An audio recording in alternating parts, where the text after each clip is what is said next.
তোমাদের দ্বিতীয় পত্রের দ্বিতীয় বর্ষের এমসিকিউ, যে এমসিকিউগুলো তোমাদের সর্বকালের জন্য ইম্পর্ট্যান্ট এবং সামনে যে পরীক্ষা দিবে এখান থেকেও কিছু প্রশ্ন আসতে পারে।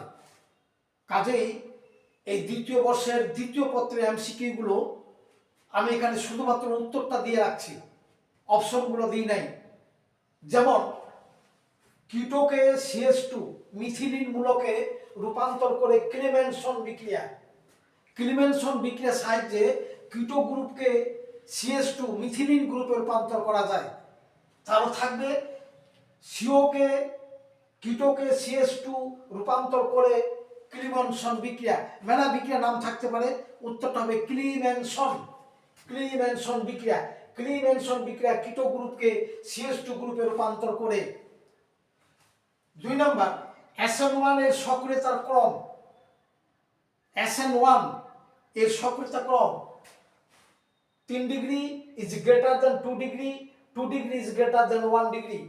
SN এর সক্রিয়তার ক্রম 3 degree is greater than 2, 2 degree is greater than 1 degree.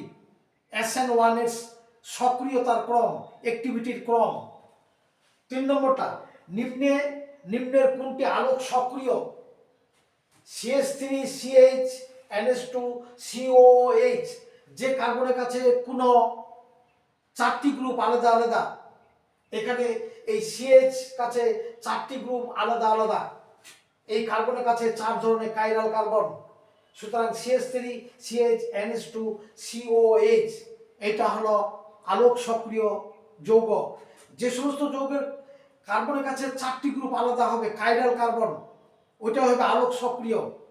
তারপর দেখো CH3CHBr CHCl COH এর 1 ডিগ্রি 2 ডিগ্রি 3 ডিগ্রি ও 4 ডিগ্রি এর অনুপাত হবে 5:1:1:1, অর্থাৎ এই যৌগটার 1 ডিগ্রি 2 ডিগ্রি 3 ডিগ্রি 4 ডিগ্রির অনুপাত হবে 5:1:1:1, অর্থাৎ 5-এর পরে 3টা 1।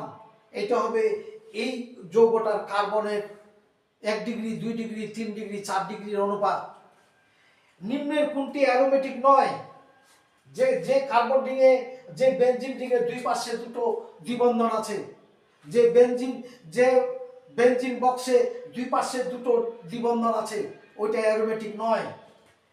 10% সোডিয়াম কার্বনেটের মাত্রা 10% সোডিয়াম কার্বনেটের মাত্রা 0.1 মোলার, 0.1 মোলার, এটা হবে 10% সোডিয়াম কার্বনেটের মাত্রা। তোমাদের সকলকেই ধন্যবাদ।